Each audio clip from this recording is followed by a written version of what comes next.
Well, hello there, friends, and welcome to Virtual Strangers 75. I'm your host, Wes. With me, as always, my good friend Roots. Roots, how are you doing on this fine Sunday morning? 75 for one. I can't believe there's that many episodes in this stream here, but I'm doing awesome actually. We were just saying, rarely do we have everything work out. I even have things working that I don't even know how they're working, that I've never seen work before, in a way that scared me at first with OBS. But no, everything's great. Audio was set up perfectly for the first time, assuming somebody in chat doesn't instantly say they can't hear me. But no, Right. it's Sunday morning, man. It's good.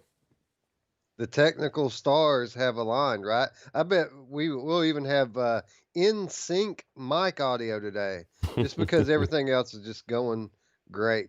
Yeah, for once, right? And that's what's weird. That's one thing I guess we do need to figure out, is that in sync. I don't understand. I think I'm usually in sync, but I was kind of, I was gonna say I It, was into them back in the day, but I wasn't. So it shifts throughout the show, and you know what I noticed last week?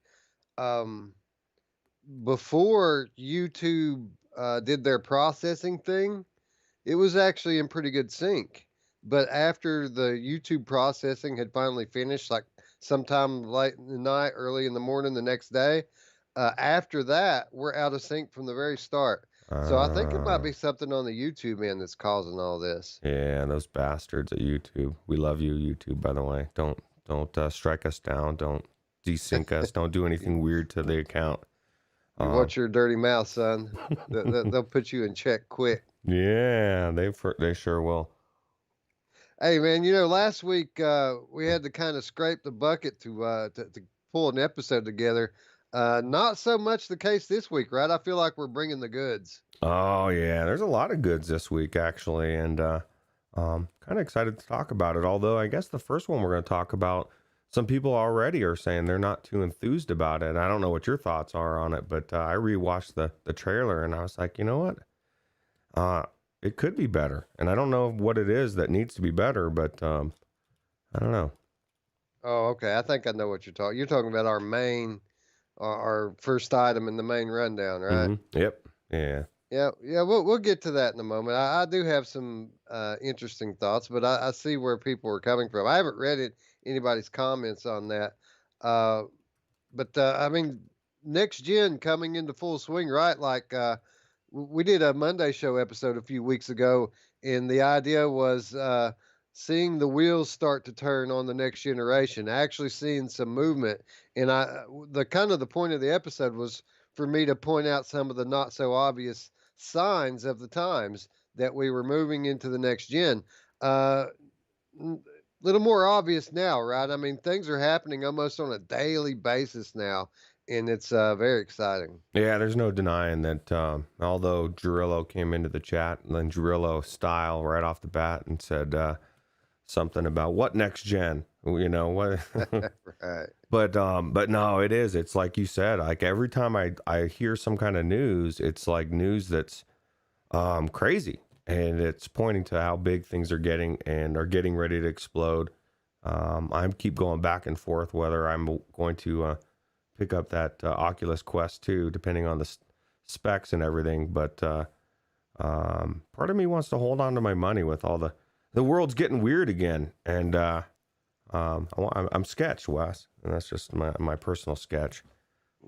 Getting weird again, dude. It's been weird the whole time. The only That's true. thing's changing is your mental state dealing with it. It's Mm. been out of whack, and it hasn't really taken a break ever since, I don't know, at least a year or two now. No, I just mean, like, what I mean is weird again, as far as just news wise. I keep catching little articles about coming food shortages and just a lot of monetary things that makes me hesitate to throwing my money out. I think I might hold off on most everything, but I'm still debating on the Quest, man. I want to try wireless VR. So Well, yeah, that's one of the things people were speculating could be a part of the new Quest, and it's really interesting because that would of course mean that they've installed a Wi-Fi 6 uh, chip in this thing, and for $300, that's a bit of a tall order.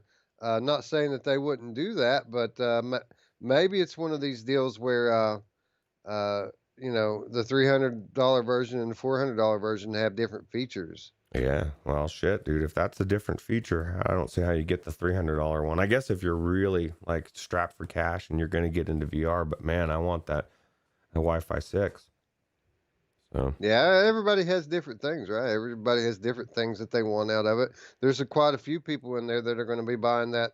I got to imagine if there's a $300 SKU that, a lot of the people buying that one don't have VR yet. They probably don't have a gaming PC, and they're probably just buying VR to break in and don't know that they want PCVR yet. yeah. Plus, think about this, Wes. Christmas is coming, bro, and like all those parents that fucked up last year and got their kids the go.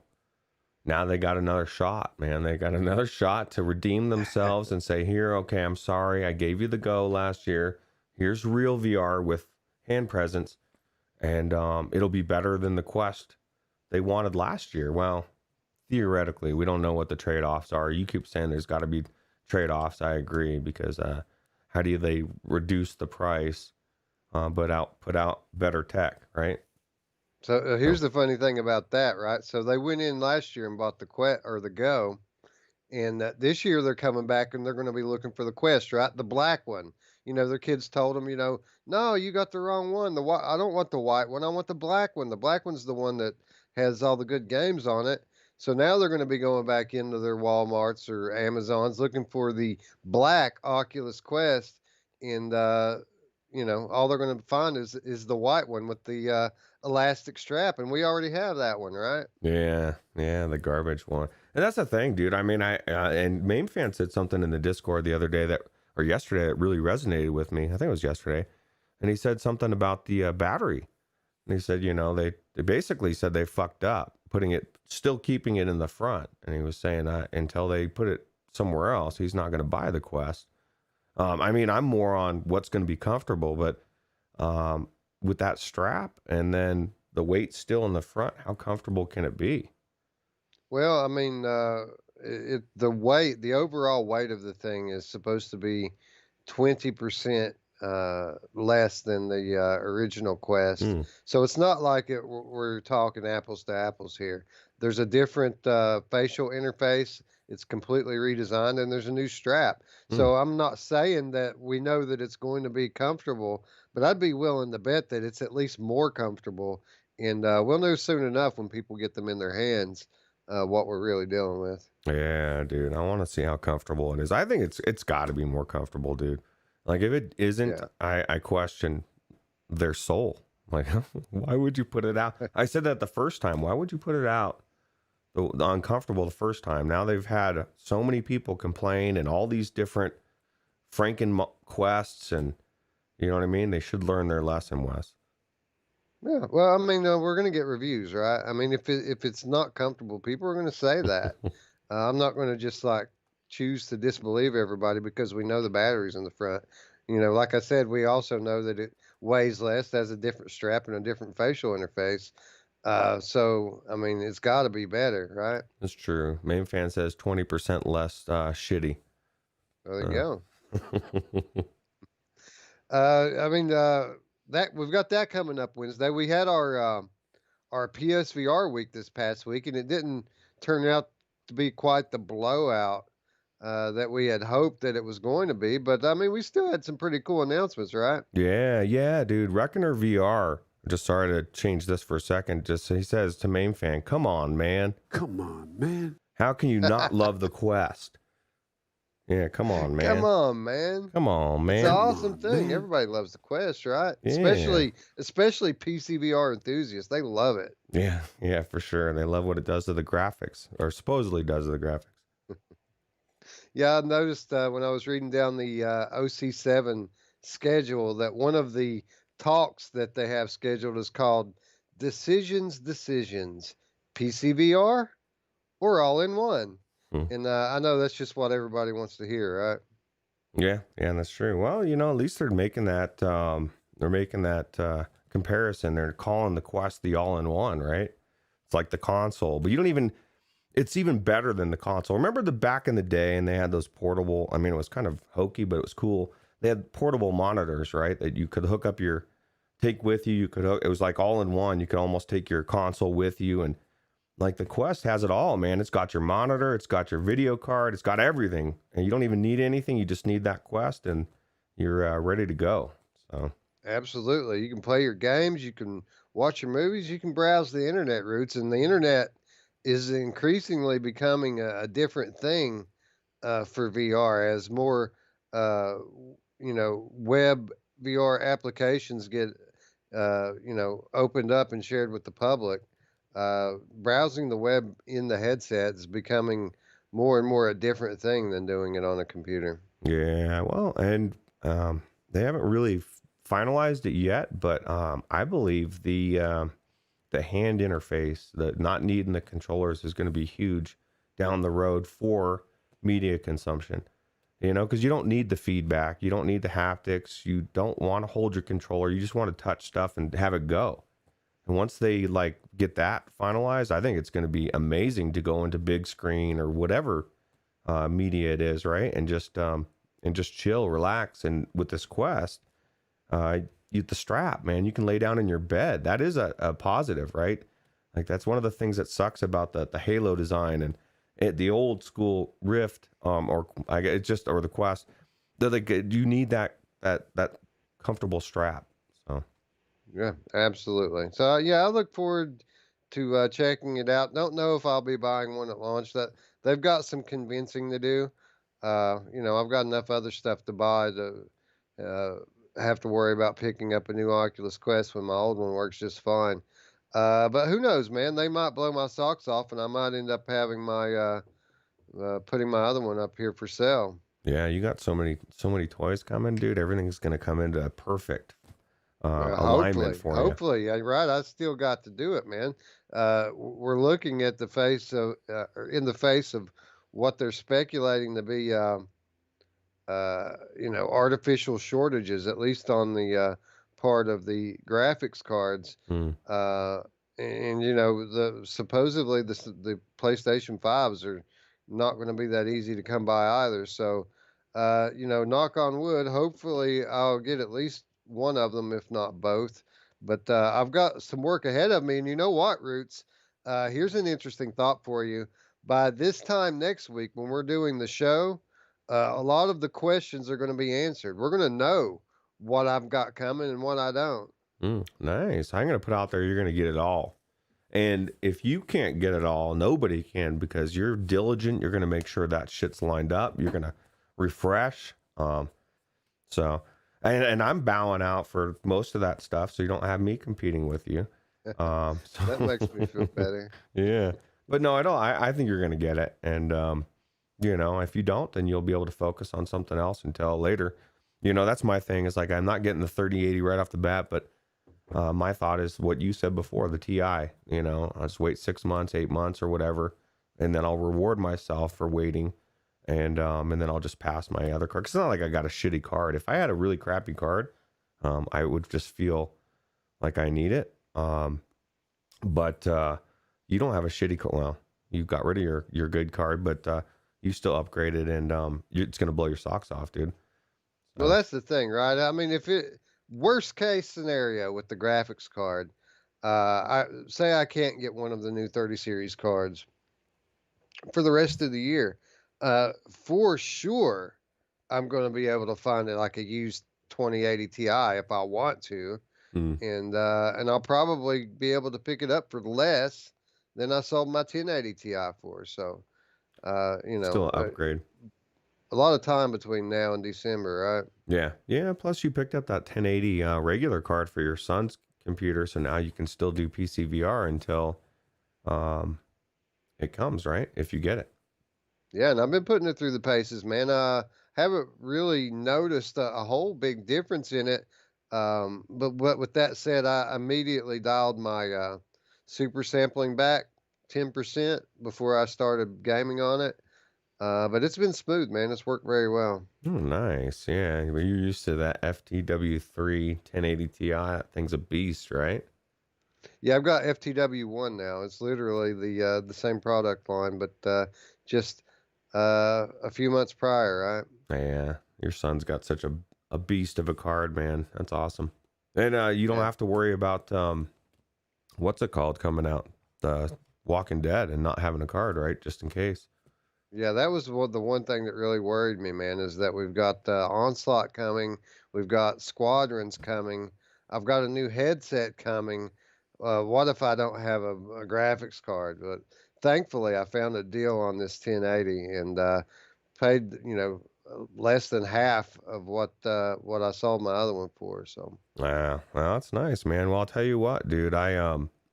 You can check it out now. So you can try this, dude. And I'm gonna be doing this after the stream sometime today, probably pretty close after. I'm gonna stream Outer Wilds. I jumped in there for like maybe 5 minutes just to look around and was toasted a marshmallow on the campfire, and fuck, man, that mod they nailed. I don't know, man. If they can do that with that game, they can put any game in VR, and it's so good.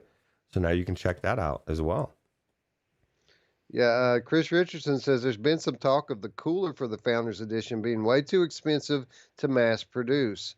Uh, Basically, what they're saying, Chris, is that it's too expensive to mass produce at the normal 60% profit margin that Nvidia normally enjoys.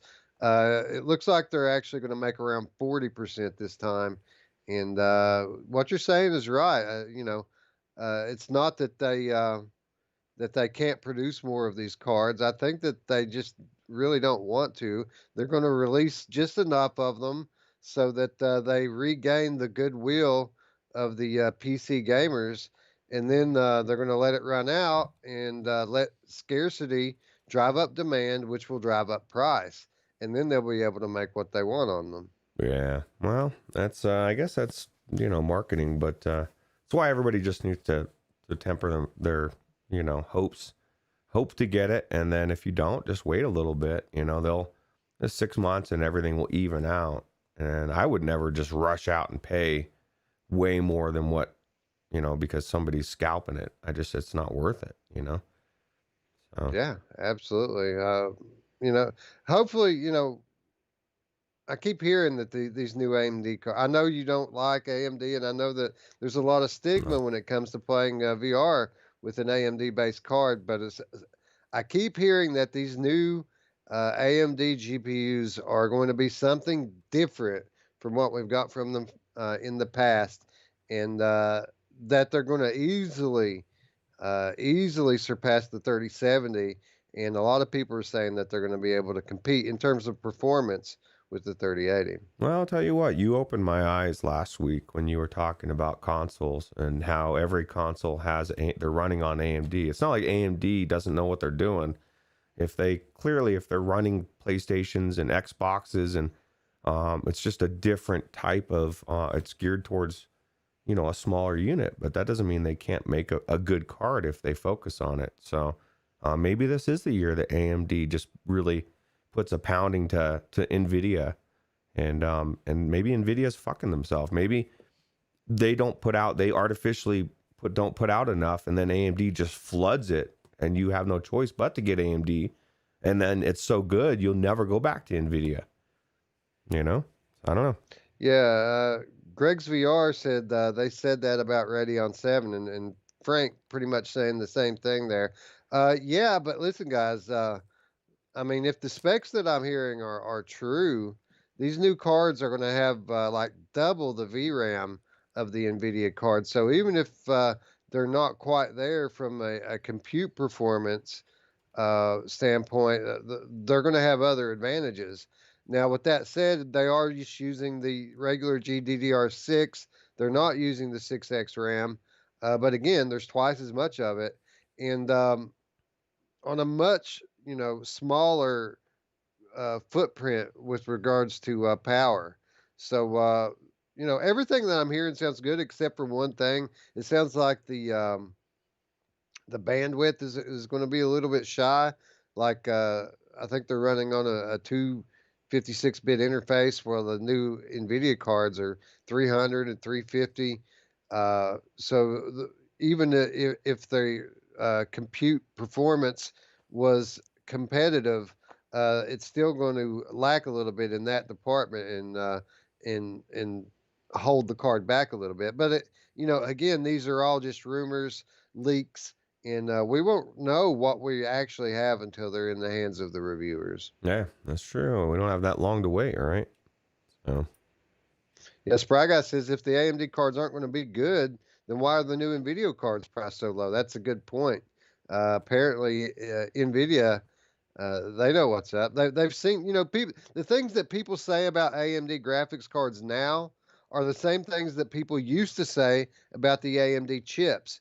But now AMD's becoming the market leader when it comes to processors. So who's to say that they couldn't do that again in the graphics area? Yeah, true. Maybe they're taking their money they're making from being the leaders in that area and they're putting it into the graphics cards. So yeah. So I'm optimistic about it, and I can't wait to see not only what they can come up with, but what kind of impact that they're going to have on the market. Their announcement is just a month away, October.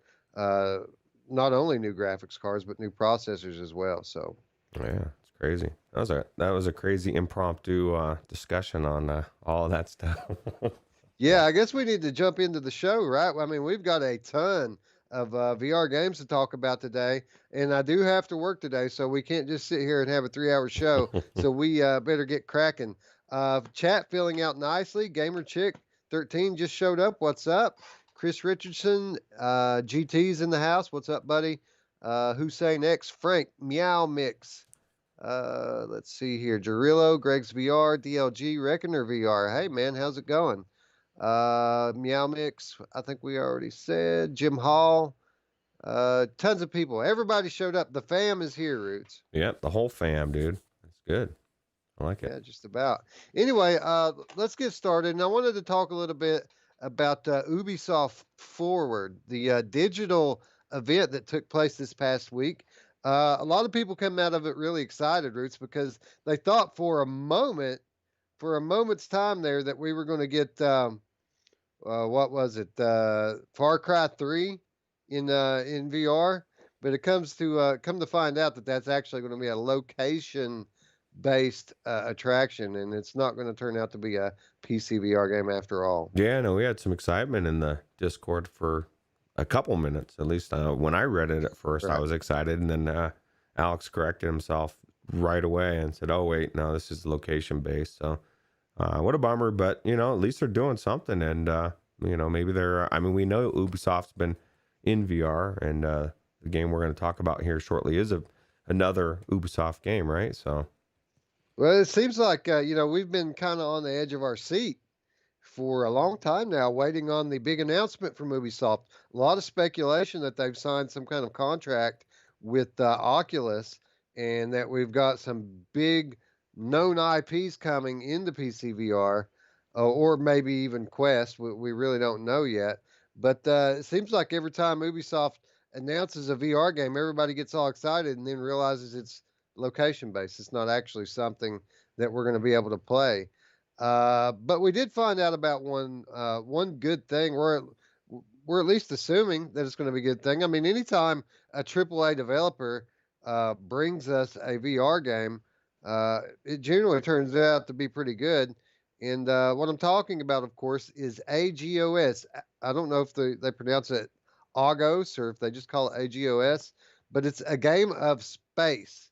And I got to say, right off the top here, the naming convention has me a little bit perplexed, Ruuts. I mean, why didn't they just call it Space Game VR? I mean, it's like the most unimaginative name I've ever seen for a game. Yeah, no, it's maybe it goes with the gameplay. I don't know. It's a survival game, so right off the bat, I'm just not that interested in it. But I love space, Wes. Like at first, I was super excited. I thought, oh man, this time I'm gonna get to explore space, and somebody said that it looked like one of those games where I think it was Jarillo, where you're gathering, you're grinding, and then you have the battle, but without the battle, which is the best part of it. But it does look very grindy, right? Well, that's the thing. It is a survival game, and survival games, I mean, have a very specific crowd, a crowd that I'm not really a part of. But that said, I mean, looking at this trailer, it looks beautiful and it's exploration based. You're going to be exploring the universe Roots. There's a really cool sci fi story going on here. So, I mean, besides the fact that it's going to be grindy, I mean, there's a lot to like here. Yeah, well, it definitely looks intriguing and looks cool as far as the graphic wise for sure. But like it's just me anyway. Most survival games, I mean, it would have to have a hell of a story and a very light survival mode because every time I try a survival game, I don't like it. I start it and I find out like the forest shortly in. I'm already surviving real life, bro. Like I don't I don't want to grind in a game. Like these games are so grindy and that's just not usually my cup of tea. But if it's got a compelling Oh, story and you get to explore, I mean, it could be good, right? yeah, that's the thing. We don't know how grindy it's going to be. Just because it's survival doesn't mean that it won't be fun. They can I mean, even some games have it so that you can adjust just how grindy it is, how much it depends upon, mining and certain things like that. We need to be able to adjust that balance between exploration and grind. And some games do and some games don't. I'm going to give them the benefit of the doubt here. I mean, this is a well-known, very experienced game developer inside and outside of VR. And again, the thing looks absolutely beautiful. And as far as the story goes, we do have some information here on that. It says mankind has managed to doom Earth and make it unlivable, so it's time to take to the stars. Head to a distant habitable planet and try not to get killed. The year is 2057, and humanity is now split across hundreds of spaceships, putting their faith in AI to guide them to this new home and rebuild. You will take on the role of AI, controlling the last ship to leave Earth, heading out on a journey which will take centuries. But there's just one little problem: no one has heard back from those who left before you. So, an intriguing storyline, or at least the beginnings of one. Yeah. Well, it makes you wonder, is you're going to be the AI, and that's kind of intriguing as well. So Yeah, it's a little different, right? Normally, you play the role of of a human, or at least some kind of biological creature. But a couple of the games that we're talking about today, we're going to be taking on this machine-like robot role, and it's going to be interesting how that shapes the not only the personality of your character, but your decision making ability. You'd think that the AI would be a lot less mistake prone, right? yeah, you'd think so. Unless maybe their mistake is that they want to cure mankind, the blight of mankind on the universe.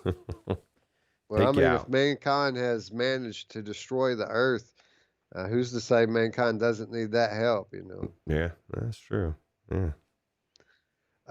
AGOS features physics based gameplay where you'll have to build and pilot probes to scavenge for resources. You'll have to explore space to find materials needed to unlock new technologies and maintain life on board to ensure your cargo stays safe and well. There will be 8 star systems to navigate, Mm. filled with space stations to explore, asteroids to mine, and other spaceships to trade with. So apparently, see, this is the cool thing about this. Even though it's a survival game, it's set up for exploration. We're not just talking about exploring a forest and finding a cave. We're talking about 8 star systems full of planets, asteroids, and space stations. Who knows what we're going to meet along the way? Yeah. Well, that's what you described. It sounds amazing, but it does sound grindy. Because that's one of the things I love Subnautica, right? I don't like having to discover things to unlock because it's so big and you're wandering around and maybe you go the right way, maybe you don't. Maybe you spend 45 minutes looking for that last piece of something you need and you're looking in the wrong place. It's just space, bro. Like, how big is this place? Am I looking for this stuff? I don't know, man. I think from an exploration standpoint, it could be amazing, but I think for me, it could be frustrating.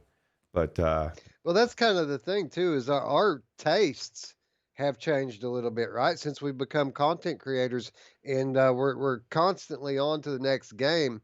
It kind of makes you get a little bit frustrated when there's a lot of grinding involved because we want to make it as far as we can in the game before we have to move on. Used to old me before I bought this camera and this microphone.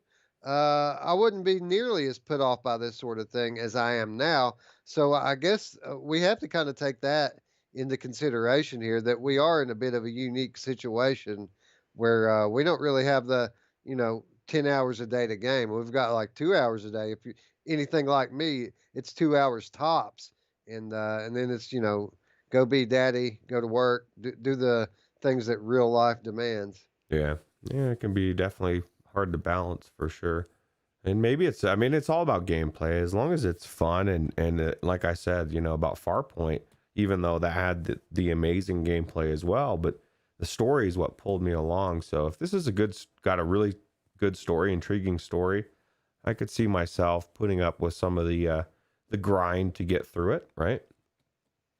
Yeah, and I So, think that that's kind of the key here. They kind of left that story off on a little mysterious hook there, that you are the last ship leaving Earth, and you can't make contact with anybody that left before you. So what happened to those people, Roots? I think we're going to find out what happened to them, and I think that's going to be kind of the driving force as we play through this game. yeah, well, and it is I don't know, are there any people alive? We have cargo, it says. We got to keep our cargo safe. Does that mean we have humans with us? We got to keep them alive, or makes me wonder what our cargo is, and do we get to like see them dying if we just ignore them? Because we're AI. I could give a shit about my cargo. Like I still exist, Maybe right? maybe we're the last vestiges of the final Earth pet store, and we have just a spaceship full of hamsters and Oh yeah. meerkats and maybe a few dogs. Believe it or not, there's actually people that exist that would be more important. Fuck the humans, dude. Right. They got the pets in there, dude. Yeah, we'll just Oh, have to go down with the ship, right? Just let the pets go first. They did. It's not their fault. They didn't destroy the Earth. They shouldn't have to die for our sins, right? yeah, no, absolutely not, man. They just need to be safe and protected. So, Anyway, AGOS, a game of space, scheduled to launch for Oculus Rift, HTC Vive, and Vive Cosmos, Valve Index, WMR on 28th October. Just one more in a growing line of high profile titles coming to VR in the very short near term future. And I will propose this to you, Roots. While people might not be so excited about this one, I, for one, am going to take a wait and see approach with it because it is such a decorated developer. And I would remind everyone of this: OC7 or FC7, as you, whichever you prefer, is in just a few days. And I wouldn't be completely shocked, Roots, if we finally learned about this alliance between Oculus and Ubisoft and get one of those other games that uh, people have been so hungry for. I think Splinter Cell and Assassin's Creed are the games that people are looking to come into VR. I wouldn't be shocked, Roots, if we got an announcement of at least one, if not both of those, in just a couple of days. wow. And you said there's part of you that thinks that they could be like immediately say that Oculus Quest 2 is available right now, right? When it, Well, I mean, I don't think we're going to have to wait long on the hardware, honestly, because the normal Quest is going out of stock. They're not restocking it, which means that if they don't immediately launch, it will be within a month. And to be quite honest, I fully expect them to immediately launch because they have all this other stuff they're competing with, right? We have console pre-orders coming up. We've got these, uh, the Reverb G2. We've got the graphics card. All of this stuff is going to be competing for our dollars. mm, And I think it would make a whole lot of sense for Oculus to get out ahead of all of it and go live with their headset during the conference this week. Yeah, well, I agree. And I don't know, man. I keep going back and forth. I want to have that Quest 2 in my hand. I want to be one of the ones telling you whether it's good or not. You know, even if Well, it's it's just here. certainly attainable. They're. I mean, if the rumors are to be believed, it's not going to be out of your price range, man. It's going to be right down there, accessible to a lot of people. Yeah, well, sounds good. Mm. But if you're thinking about getting one, I wouldn't wait too long, because you know the way things go. You know they come and then they go and then they're gone. Uh, Hopefully, though, this one will be able to restock a little bit quicker than the older one. Yeah, I kind of feel like just to get that hype level out there, that's exactly what's going to happen. They'll flood it for a bit and then kind of pull it back a little bit, and it'll be like artificial. People will be scalping it for an extra $100-200 for a month or two, and then they'll flood it back again. Maybe. I don't You know. know, it's interesting. I heard somebody the other day, or read it in one of these message boards. Somebody said, "What about PlayStation VR 2? If Sony were to come out with PSVR 2, that they might be able to compete with Oculus." And I'm thinking, compete with Oculus? What planet are you living on, buddy? Uh, Well, and by the way, what about Sony placing their big PS5 event right smack dab in the middle of the day one of OC7 in what I like to refer to as the most gangsta move of all time? yeah, dude, you're starting to see, like, I was telling you in the Discord, a lot of people or a lot of companies were really weirdly playing nice for a long time. You know, no one was stepping on anybody's toes for the most part. And then this last 6 months to a year, you've been seeing companies come out and start making those moves, right? Stealing competition, stealing developers out from under people. I mean, there's a lot of shit going on in that realm, and that's exciting. Yeah, we really haven't seen Sony make any kind of overt move to let on like they have ever seen Oculus as any kind of a threat to them. So this is kind of exciting to see this. It's kind of like them saying to Facebook, "Hey, I see you, right? Okay, we see what you're doing over there. Don't think you're getting by us for a second." Yeah, because it is a competitor for PlayStation VR, and it's wireless competitor, right? So as an Absolutely. all-in-one console. So And oddly, I think that maybe not with this particular headset, but I think that both the future of PC VR as well as console VR share that wireless tethering future. So interestingly, I think they're both kind of going to be going in the same direction. yeah, how cool would it be if a PSVR 2 came out, got released in the next few months, and it had the capability to go wireless? You know, I don't expect that, but what I really would hope for, and man, I hope this is the case, just some kind of a reveal, some kind of an announcement. It wouldn't have to be any kind of specs or anything. Just let us know that it's coming for sure. And you know, I'm 99% sure that Sony is fully dedicated to the future of VR, but there's always that doubt, right? Because we've seen other things come and go within the Sony ecosystem, and we've seen them cut back before on other products. So until we hear it from the horse's mouth, there's always that little bit of doubt. So it would be great if, at least on this next event here, this coming Wednesday, that we would at least get some confirmation of PlayStation 5 VR games. Let us know that RE7 or RE8 is going to be VR compatible. Let us know that GT7 is going to be VR compatible. Let us know that VR on PS5 is going to be a thing, more than just backwards compatibility. And again, I'm fully confident that it is, but they're being quiet, man. And the more time goes on, the more nervous I get. Yeah, it's weird. It's so weird because every week you keep thinking this has got to be the week that they're finally going to let us know. Just tell us. We know what's coming to VR. Just let us know so we can relax and say, oh, Now, Mepper says something that totally goes to what you were saying last week.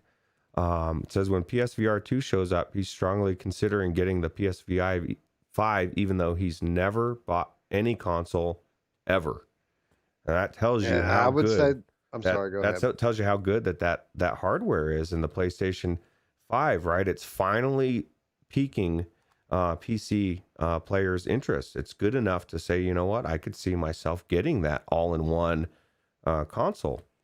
So Yeah, absolutely. And you know, I would say that that would be a wise move for Mepper or anyone else, because even if the console VR isn't quite on the level of what PC VR is going to be, and again, I'm not saying that that's the case. We could very well see a flip-flop in this next generation.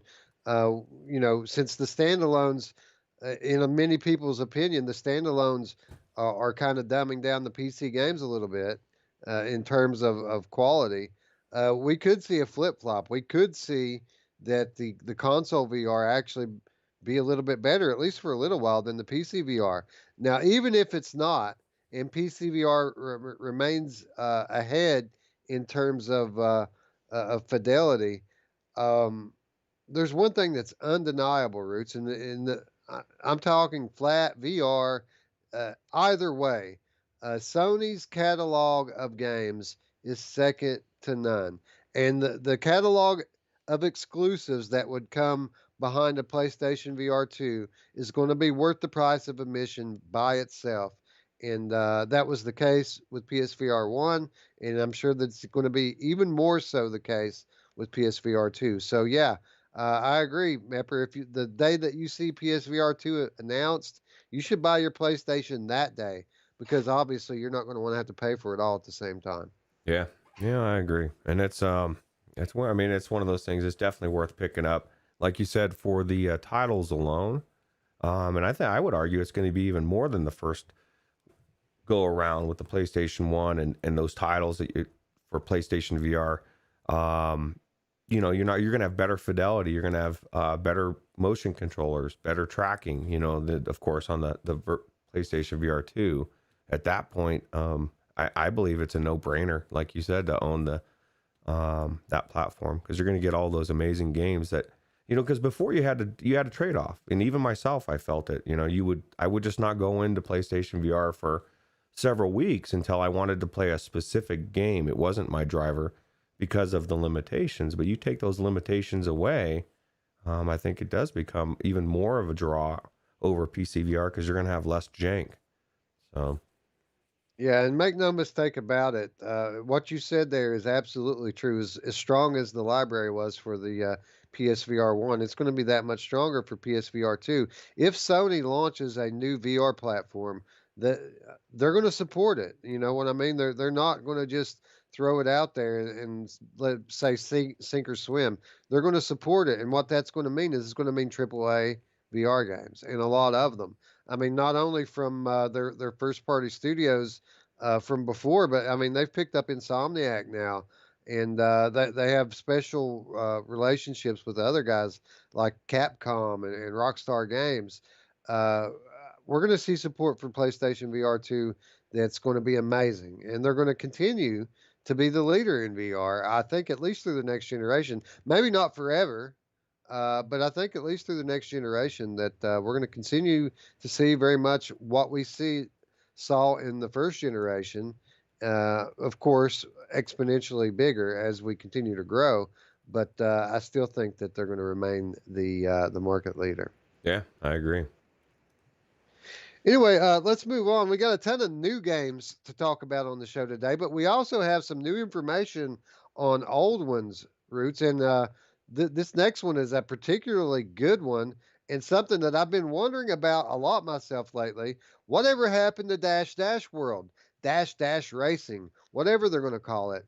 But the upcoming VR kart racing game Dash Dash World is coming very soon, and a new teaser video has just emerged to tease some incoming news for the game. According to the trailer, the game will contain 8-player multiplayer as well as a single-player gameplay content, story campaign, as well as cross-platform play. Ruuts, I often wonder to myself, whatever happened to Dash Dash?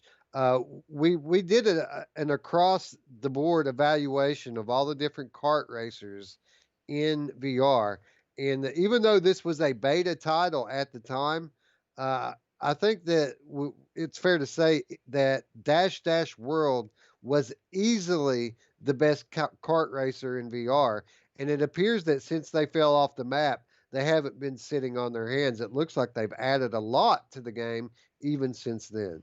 Ah, so it's 100 plus missions. It makes me wonder what the story mode's going to be. Because I remember, do you ever remember what was the name of that Diddy Kong Racing? I think it was back in the day, and it had a story mode, and it was actually really cool. And it had flying, and I mean, it was so cool. But the way they did it, I mean, I can assume that if they did a really cool story like that, that would make it really cool. So Yeah, it looks like they took our advice to heart. I didn't have a lot of complaints about this game. Really, only there was only two complaints. One one was I thought there should have been a little bit more training mode to it. The tutorial could have been a little more involved. And two, the only real complaint that I had was that there needed to be more content. There was only what, like 4 tracks mhm. or something like that, and they were such big, beautiful productions, crazy things like Mario Kart style craziness, and but there was only 4 of them, and apparently there's going to be a lot more than that. Not only are we getting more tracks, we're getting more game modes, we're getting a party room, achievements, like you said, 100 missions, a bunch of new weapons, collectibles, and more. A whole lot of game here, Roots, and if it's anything like the level of quality as their original beta was, this is going to be quite a game, and it's going to be a hit. I think it's going to be really good.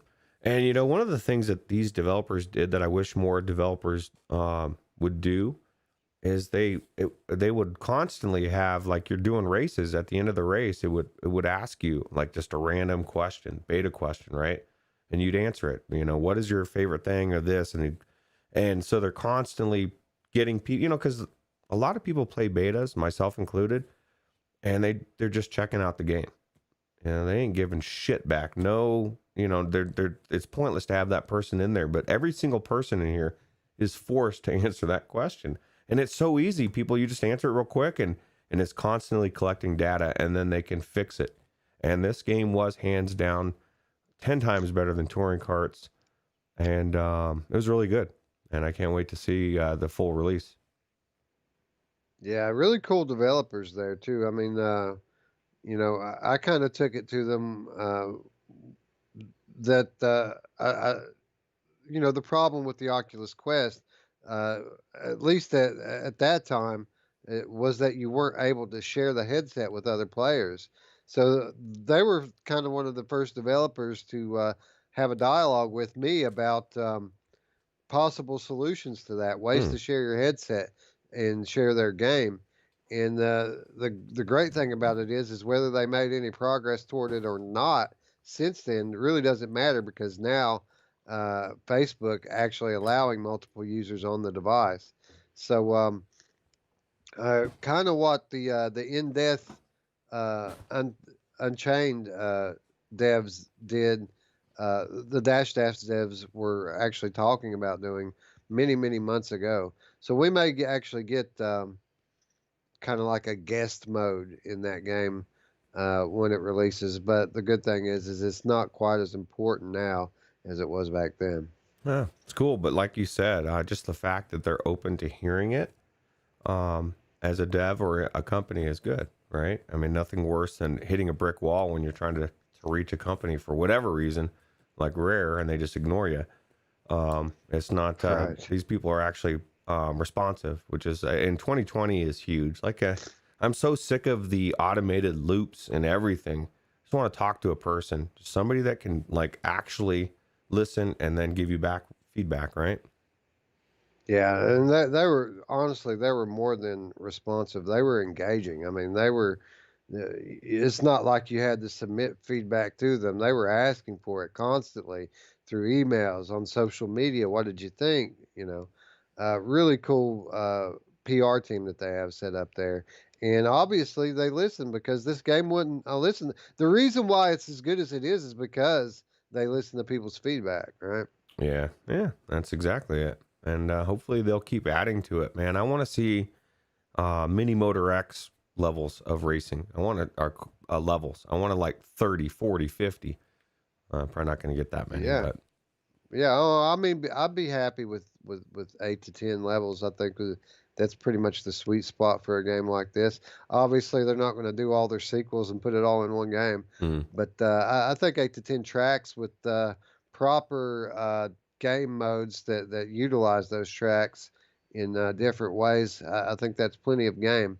A perfect example of what I would like to see out of a game like Deathlap. I love Deathlap, and I had a lot of fun with it when it released. But again, it had many of the same issues that this game had in beta. We wanted more of it. We wanted more tracks. The tracks were so big and elaborate and awesome. We thought for sure that we would get more of them, but here we sit all this time later. And I mean, I haven't been in it for a while, but from what I understand, it's still very much the same game that launched all those months ago. So Dash Dash here, setting the example for how you support a racing game. yeah, absolutely. Because you nailed it. I haven't been back into Deathlap either, but I've been into Dash Dash or Grip or all these ones that are have tons of tracks. Even Mini Motor X, I go into more. So Yeah, yeah, and me too, probably. And the funny thing is I like Deathlap better than pretty much all of those titles, with the exception of Grip. I love Deathlap as far as the gameplay loop. I just felt like they needed to continue working on the game instead of just releasing it and saying, "Here it is, see you later." yep, absolutely. Anyway, Dash Dash not the only um, game. And by the way, this is just a teaser trailer. A full trailer is going to be coming soon with an official release on multiple platforms scheduled for later this year. Um, Chris Richardson asked, "Was the beta on Steam?" I don't remember there being a beta on Steam, Chris. My beta version was on Oculus Rift and Oculus Quest, so maybe there was for other players, but I think ours was both through Oculus, right? Yeah, I don't know, man. I kind of thought it was an Oculus exclusive, but I mean, if we're hearing not, I mean, I know when the beta came out, it was definitely Oculus only. It was Quest and Rift, and you could like play together. So I don't know.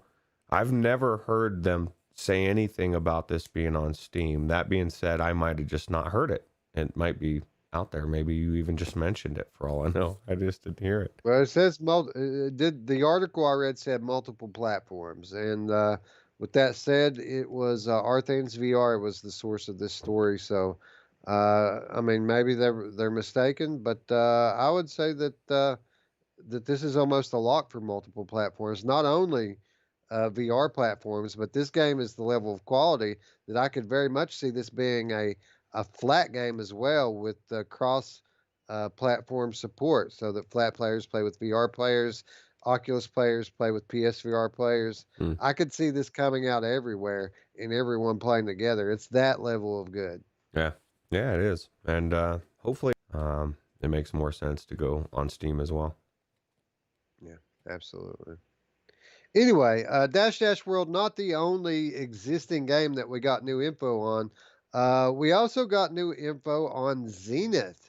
And Roots, we were just talking about, I think last week, about how we really needed a classic style MMO RPG for VR. And I couldn't remember exactly which one of it that I was so impressed with. Was it Elysia or was it Zenith? Well, now I remember, Roots. It's Zenith. This is the best looking perspective upcoming uh, MMORPG that I've seen on VR yet. This is from developer Ramen VR, and they've released a gameplay trailer teasing the alpha build of Zenith with a couple of new gameplay mechanics on display. So, Roots, we talked about this game before, and we're finally starting to get some footage of it. And it looks good, right? Especially when you consider that this is alpha footage. Yeah, it looks really good. I'm watching the footage here. I'm looking for the healer off to the side, keeping people alive. I want it, Wes. I want to be a healer. Um, it definitely looks really good. I like the way the city looks as it's painting around, and I don't know. There's something about running around and killing things that are your same level, or getting to areas of higher level stuff that you can't go to, and you're leveling your guy. And I don't know. It's almost addictive, and I get kind of scared when I see you get close to World of Warcraft in VR, because I don't know that I leave virtual reality. And like right now, it's easy for me to not go into virtual reality, but if I'm in that world of World of Warcraft or something similar, that would be really cool. Yeah, and there is apparently a lot of similarities here, so it should be pretty cool.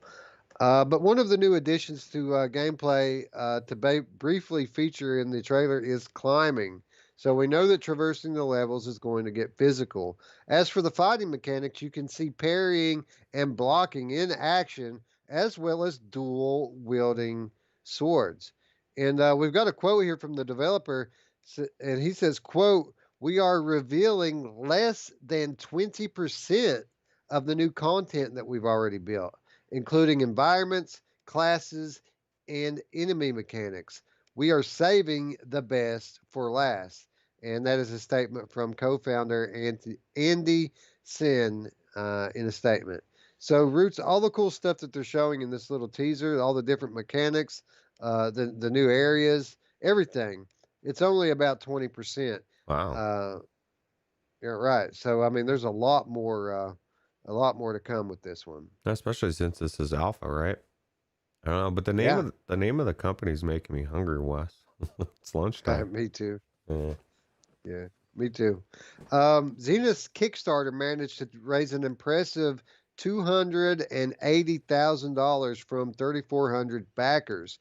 What's so impressive about that, Roots, is the initial goal was $25,000. Wow. So they made that tenfold during their Kickstarter. That's And crazy, dude. since then, Ramen VR has expanded its team, adding a new engineer and a new artist to help bring the project to life. So that's the reason why this thing looks so good, Roots. That's why it looks so promising, is they didn't just take that Kickstarter money and stick it in their pocket. They took that money and they brought in some talented people to help them build their game, and the progress shows. Yeah, that's crazy, dude. Like, think about that. 10 times the amount that you wanted. That dev team must have been like super excited, because you have hopes for your game and what you can do, and now you kind of like just had the shackles taken off you. It's like, okay, do whatever you want to do. You can do it, and that's just really cool. Yeah, absolutely. It's cool to see. It's cool to see projects like this come together, especially for an independent developer like this in VR. It's great. Yeah, it's awesome. But the aim here is to build a massive online world inspired by anime and JRPG classics, where players can make new friends, explore the vast open world, go on quests, fight monsters, and craft lots of cool new items.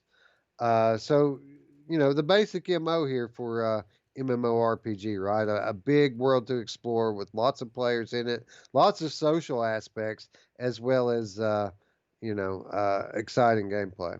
Yeah, I agree. Yeah, it definitely looks like something that I want to play today, Wes. Like Yeah, right the only now. problem is at Roots is a lot of the feelings I'm getting about Zenith when I watch all this footage and read all this stuff. It's pretty much exactly the same way I felt about Nostos, and we saw how that turned out, right? Yeah, I got Nostos in my library. I need to go back in and check it out and see if they fixed anything, because it was very janky. It was cool, but it was janky. It was broken. It was I mean, it broken. was beyond jank. It was broken. It was And broken. it's sad because it looked so good visually, right? And was a big world with a fun gameplay loop.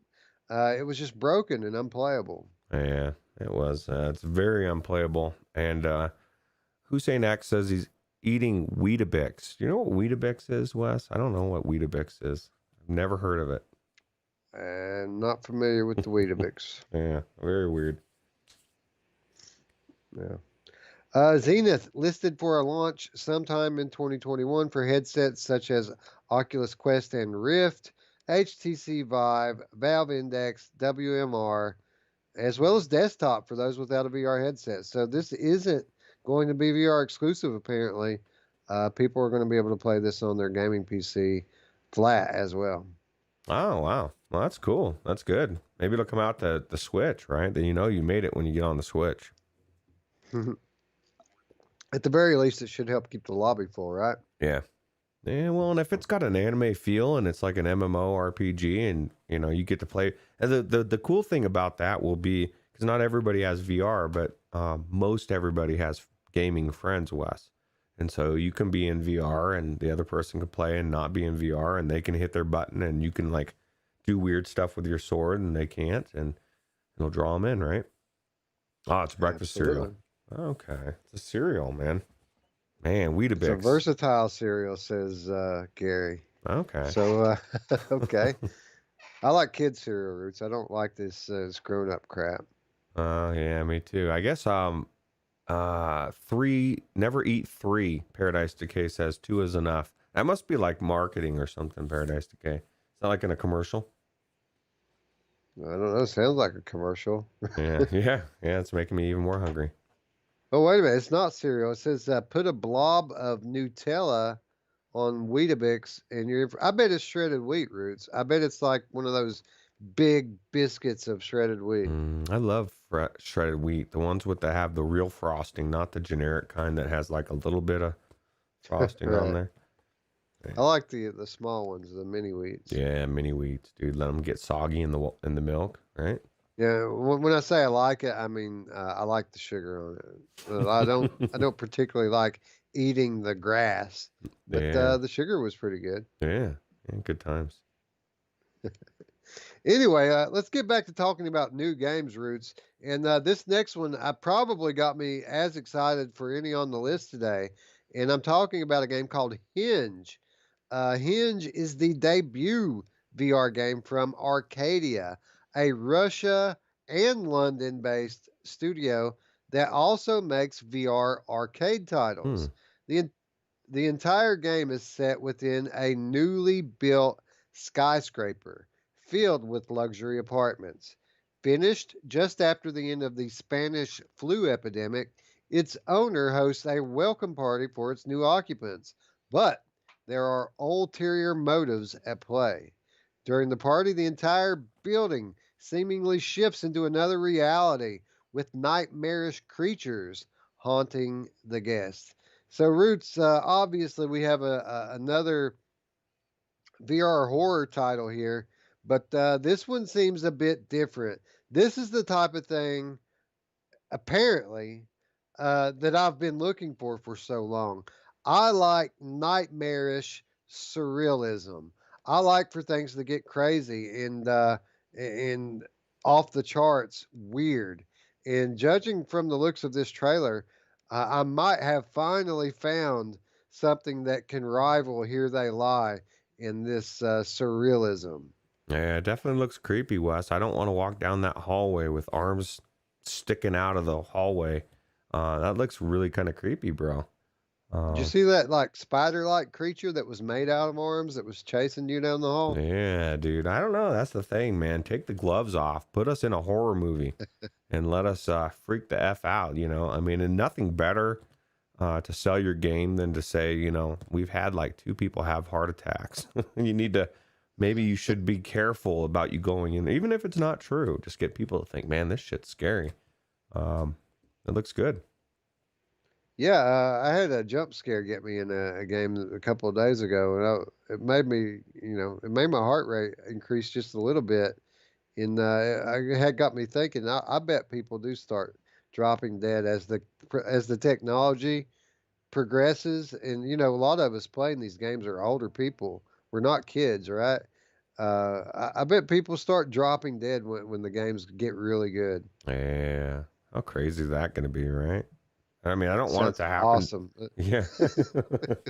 It sounds this is how I want to go. I want to be like 95 years old, having a heart attack because some crazy hand spider's chasing me down the hallway. No, well, it could be prawn, man. Could be 95 year. When you're 95, think about. I mean, if they could beam it in right into your head to where you're feeling and you're seeing sensations and stuff, I think really that they're gonna have to temper back the scare factor because Well, imagine this, dude. After like 40 to 50 years of playing this stuff, imagine when we become old and senile, some of the oh hallucinations and crazy shit we're going to think's real. no, you know how people get like stuck in the past or something when they get Alzheimer's and stuff. You get Alzheimer's, you Right. get stuck in this hallway, dude. I don't want to get stuck in the hallway, Wes.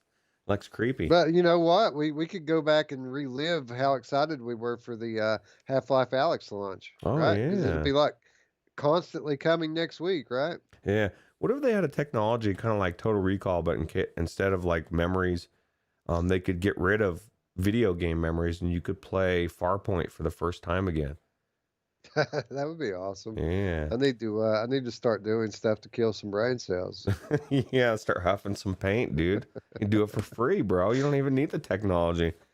We can experience, you know, that's kind of, you know, it's funny because I always liken VR enthusiasm as kind of the same thing as drug addiction. You have this awesome first experience, and then after that, you spend all of your time and money trying to chase that, try to get that first experience all over again, but nobody ever quite gets that.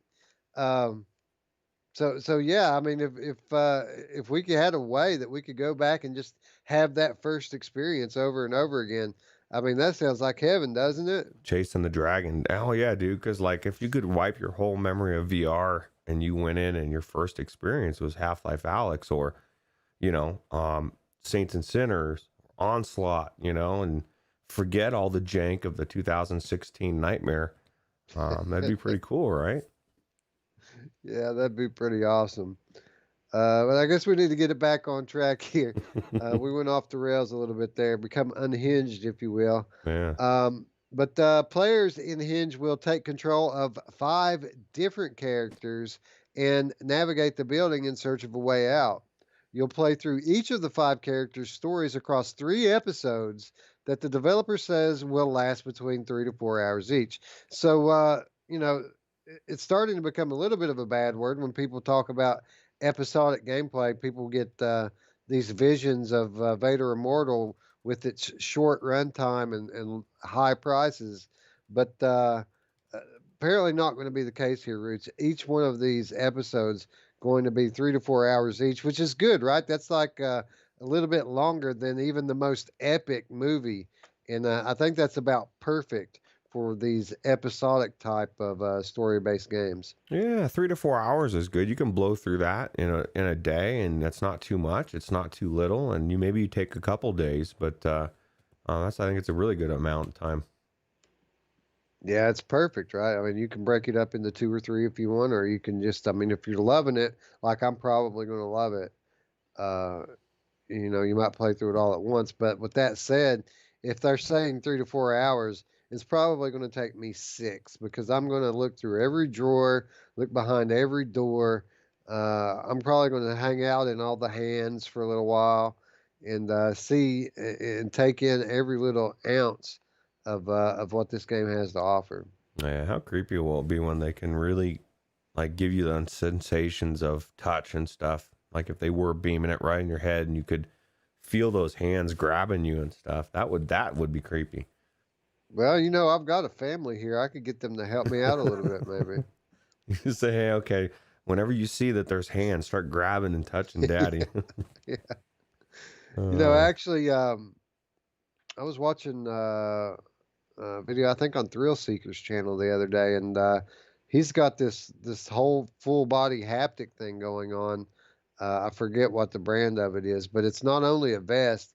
They also give you haptic motors for your hands and feet as well. And he said it was, I mean, they are just vibration motors, but it works very well in the few games that support it.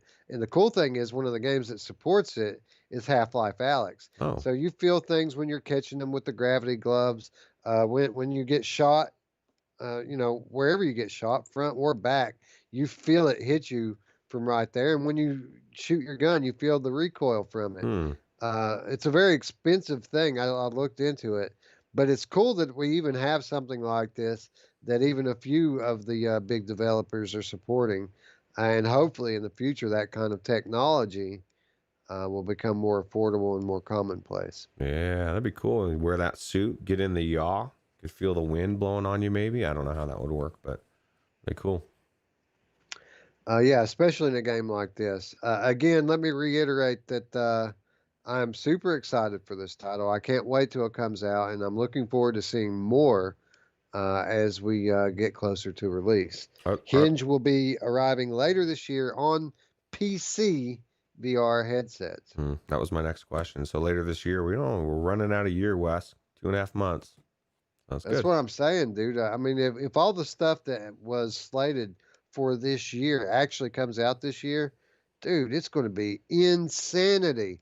I mean, we're talking about a 4 month period, the likes of which we have never seen since we started gaming in VR. There are so many good games that are supposed to still be coming this year. Mm. Honestly, I look for some of them to delay because this, to be quite honest, is probably a good idea. I mean, you don't want to release everything all at once, it's going to kind of water down the pool a little bit, right? Because we not all of us can buy every game, so it makes sense, especially for some of these smaller titles, maybe to delay to a period of time where where they can have the news cycle all to themselves. I take for example the Boiling Steel last year decided to release around the time of Pistol Whip and Stormland and Asgard's Wrath, and it's a very good game, indie game, but a very good game that completely fell under the radar last year because they picked the absolute worst time to release it, and now we see it on sale for $4 and $5, which is ridiculous, and people still don't buy it because they assume that it's a bad game or people would have bought it before. Not, it's just not the truth. It's a very good game, and it would have done well had it released, a few weeks later even. Yeah, timing's everything. Absolutely. Anyway, lots of new games coming up, and Stargaze being one of those titles. Stargaze is a title that is inspired by Antoine de Saint Ex. I don't know how to pronounce that. Exupery, Saint Exupery's The Little Prince. It's inspired by The Little Prince Roots. It's a puzzle adventure where you become an astronomer viewing the fascinating universe through your telescope. You'll be able to observe other planets and see what life resides on them. Then, by manipulating the telescope, you'll have to find the proper angles and perspective to uncover each planet's secrets. So, Roots, it looks like what we have here is a very imaginative take on a perspective puzzler. A puzzler is something like Shadow Point, for example, or A Fisherman's Tale, games that revolve around a changing perspective to unlock the puzzles. I get to be an astronomer. Oh, sounds good. I love space. I love science. So, puzzle game. It looks really cool, actually. Different. Yeah, I always like different takes, different concepts, things that we haven't seen before, and this certainly strikes me as not only different, but it looks like it's fairly high quality as well. Yeah, I want to be. It just looks cool. Looks different. I want to check it out for sure. Yeah, you said you wanted to go to space and not grind. Yeah. Well, here's your chance, Yeah, right? yeah, this is definitely a non-grindy. Probably, I'll get stuck on the puzzle though, maybe. But I don't know. It looks this looks really cool. Yeah. Your observatory contains scientific equipment, a research journal, and photographic equipment, helping you analyze what you find and take photos of any strange phenomena which appear. When you start to look at all these different in-game equipment that they supply you to help you kind of work your way mentally through the puzzles, it kind of gives me that Scion Technologies vibe. The mist, the abduction, that type of puzzler. Yeah, it makes me wonder if what all that stuff, all the journal, if all that stuff has clues in it, or if it's just recording what you're doing. But I would imagine that there's probably both. So yeah, see, you can see it right there. There's already stuff written in it. okay, yeah, well, that's cool. Well, I definitely looks like something that's on my radar. I want to check it out. Um, and after all that, it's about figuring out how all the phenomena connect, triggering events by joining them together. So apparently, how this is going to work, Roots, you're going to explore these different planets. You're going to use the tools at your disposal to expose each planet's secrets, and then you're going to use your recording instruments and stuff to connect the dots and unlock the puzzles. Hmm. Then once you unlock them at that level, you're going to start to realize that the puzzles on each planet tie together as well in a certain way. So it's going to be interesting because as you progress, the big picture is going to just kind of reveal itself, and it's going to become more and more intricate as you go.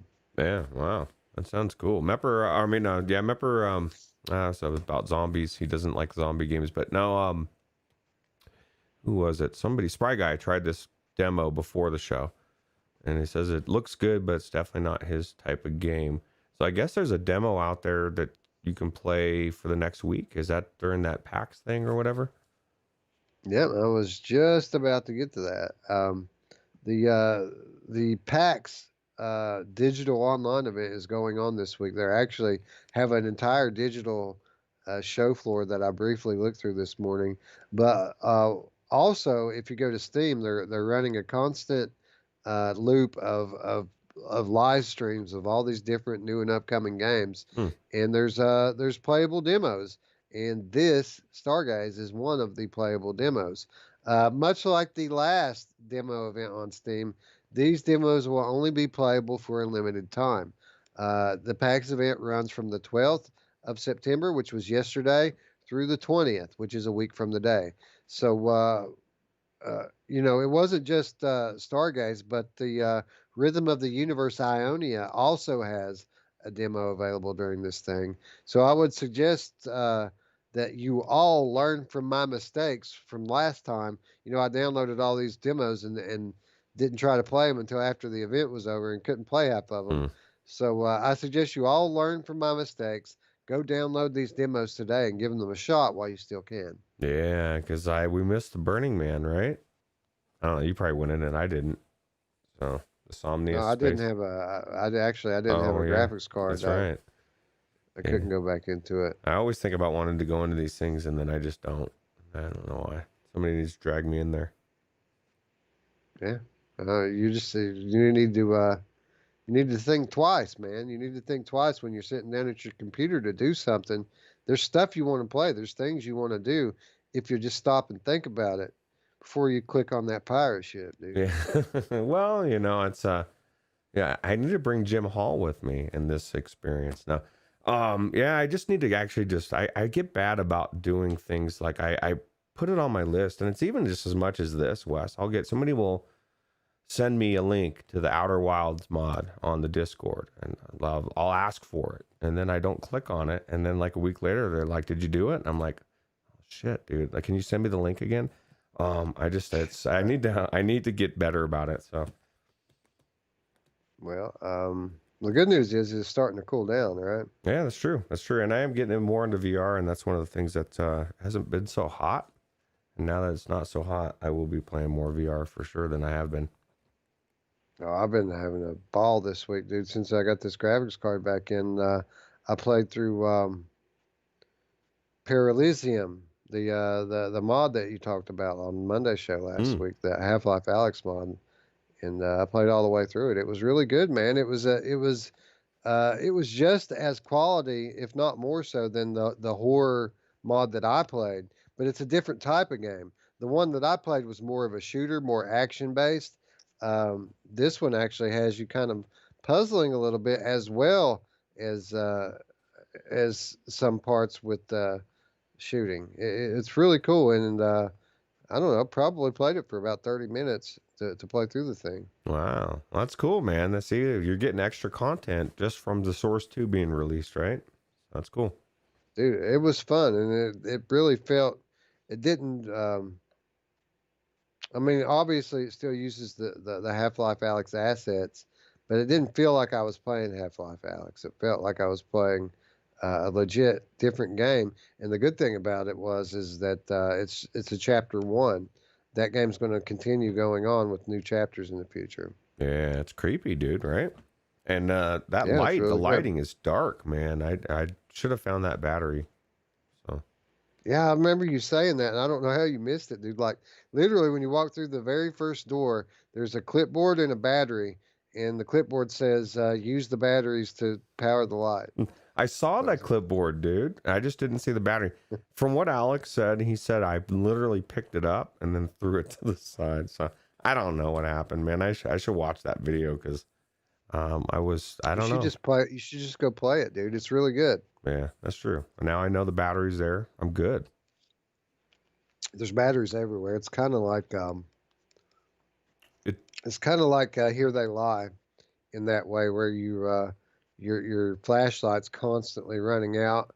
It never completely goes out, but it gets to the point where it blinks and flashes a lot, and it's really annoying. So you want to find the batteries so you can stop it.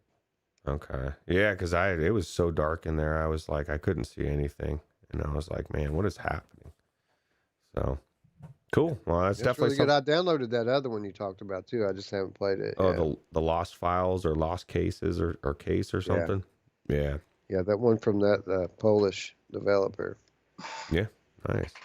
You know, I knew that Simplex was going to leave a comment. He always leaves a comment anytime that we talk about like a Polish game or a Polish developer. And sure enough, he picked up on the Polish subtitles in your clip on the Monday show from that mod. And actually, I think we might be hearing from him again as well, because I think we put something, one of these other titles that we're talking about today. Dude, you'd be surprised at just how many great independent Polish VR studios there are. I mean, there are a ton of great developers from Poland. It's like everybody there went to VR school or something. Jupitergrad. Yeah, no, I'll tell you what, man, as I'm starting to associate Polish with good VR. That's how many there are. So Gamerchick says, in Stargaze, do you have full arms or only just hands?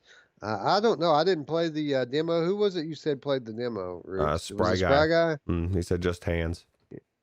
Yeah, you might want to tag Spry Guy on that one, Tiffany. He could probably tell you. Oh, he already did. Yep. I'm a little slow. I'm a little slow here, Ruuts. I'm a little slow. All right. Anyway, let's see. Where were we at? All right. Stargaze. Oh, yeah. Okay. This is developer Played with Fire, and they are developing Stargaze for PSVR headsets such as Oculus Rift, Valve Index, HTC Vive, and WMR, launching later this year. So again, Ruuts, later this year, just like the other games that we're talking about today, a jam-packed remainder of the year for us VR gamers. Yeah, it's crazy. And I agree. I think a lot of these will get delayed. You know, they can't all come out, but it's good that we're going to have all these games to play, you know. I think that literally, if they all were to truly come out this year, I think that we could literally get a good VR game every week for the rest of the year. Yeah, I agree. And there's that many of them. Yeah, anybody that says there's no games out there now are crazy. They just aren't looking. So yeah, what was the guy's name that used to be on Anthony's chat all the time, saying that there was no games? I can't remember. Started with a T, didn't it? Yeah, somebody will probably get it. I don't know. Remember, but there was a guy on there like that would just constantly talk about how like Skyrim VR is the only good game in VR. And like literally there would be awesome stuff come out every week, and he would have some kind of he'd find a way to shit on it. Yeah, there's no games. Yeah. VR's dead. games. Linus Yeah. said. Yeah, I got to imagine that guy, he's not saying much anymore. No. Can't be, right? No. Well, I mean, some people still believe that the games aren't to snuff, but they haven't played them, right? Or flat gamers. So. Right. But yeah, the Call of Duty gamers, they don't want to give it a shot. Yeah. Oh, by the way, we had our talk about aim controller versus gun stock the other day, and I was pretty clear that it's not that I'm against gun stocks. I'm against paying $160 for a gun stock. Corporate Zombie in the comments just last night posted what looks to be a very good looking gun stock, Ruuts. That's $85 with a 10% off coupon, bringing it around closer to $75, which, in my opinion, if it's a quality product, and it appears to be, he bought one. I think it's a fair price. What was that in the off topic? I didn't see that for some reason. No, he posted it on the video comments on the Oh, YouTube. I gotcha. Yes, I miss half of that stuff because I don't log into the Virtual Strangers account very often. So, but yeah, cool. I'll have to check it out. It's a carbon fiber gun stock with a sling and magnetic grips, like for the controllers. I mean, it looks really good. He says that he's in the Frostpoint beta, and it's completely changed the game for him. That he used to be like me, that he would prefer to play those type of games on PlayStation for the aim controller, but now this has changed his mind, and that he prefers to play on PC now because you can actually aim better with a gun stock than you can with the aim controller. That's the Glitzo whatever Magni stock, or no? That's the one. Absolutely. Oh yeah, I see it. The price is $73.99 and free shipping. Yeah. Oh really? If it's reading $73.99, it's actually on. Let me maximize my screen here. Yeah, it's on Amazon for $73.99. Of course. Oh wow. Okay, so yeah, he was he had linked me to the actual, like, directly to the manufacturer's website, and it was like $85 or something on there. But you also got like a 10% coupon to bring it down closer to 75. But this is even cheaper than that, and it's on Amazon. Yeah, it's in stock.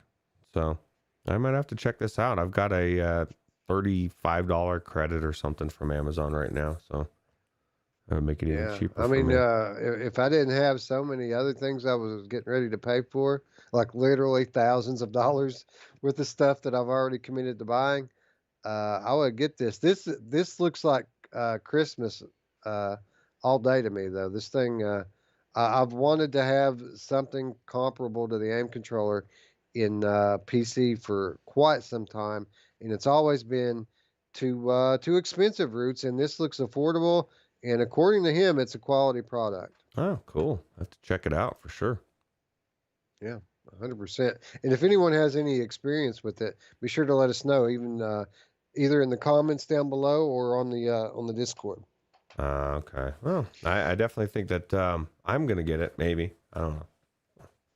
I'm torn. It looks cool, doesn't it? Well, yeah, I like the idea of it. I like the idea of it, but I'm like, okay, like you, I'm like, okay, I could spend almost $100 on this, or I could wait and get my Quest next week and put that towards that. So, let's see. Uh-oh.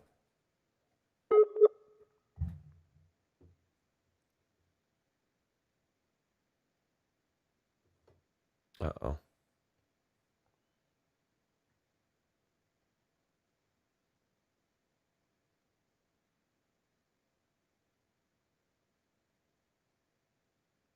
So I don't know if you guys can see me or not, or if the connection is with me or with Wes. As I got good, I've got a good signal. Something weird's happening, right? Let me end the call, Wes, and restart it.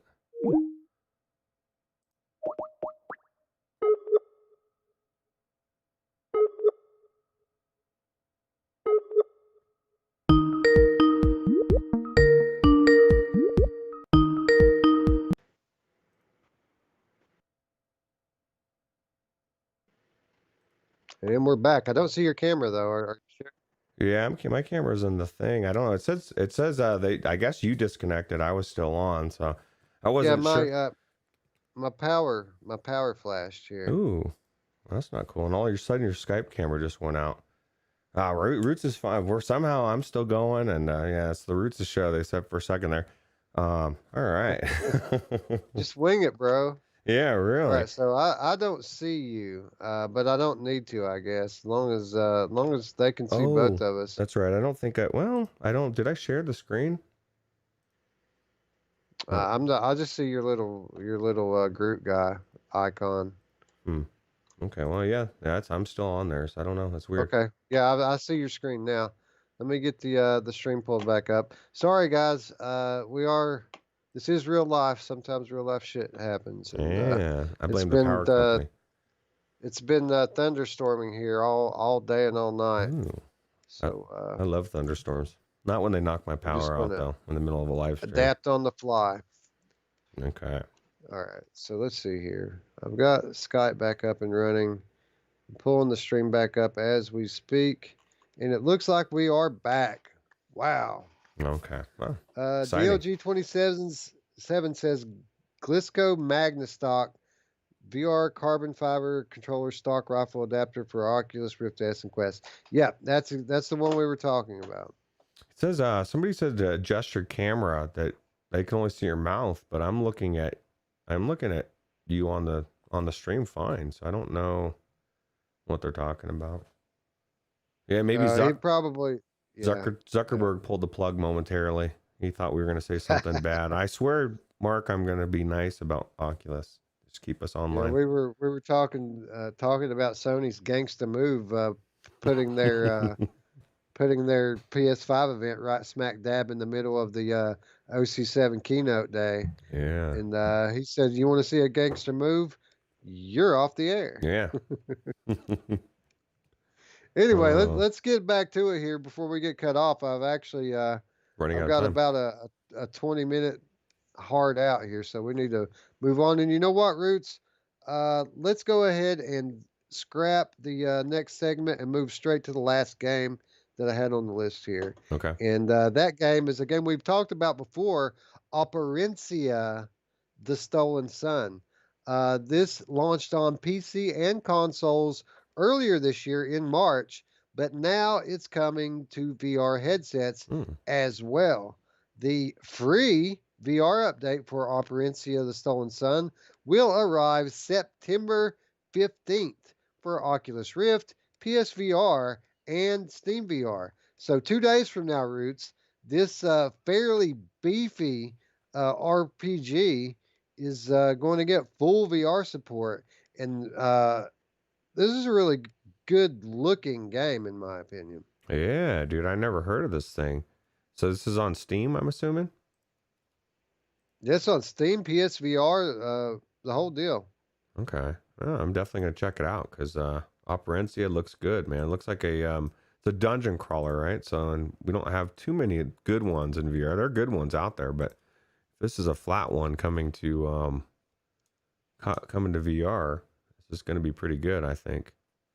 Yeah. This is coming to us from Zen Studios, who described the game as an homage to classic first-person dungeon crawlers that uses turn-based combat and is set in a faraway land referenced in countless Central European folk tales. So basically, Roots, what they've done here is they've built a modern version of a classic gameplay style. This game plays like a classic RPG with the turn-based battle and the crazy fantasy worlds to explore. And a lot of people would dismiss it because of this, but I'd like to point to Jupitergrad as an example of how a classic gameplay style from the old consoles can translate into VR in a very good and fun way.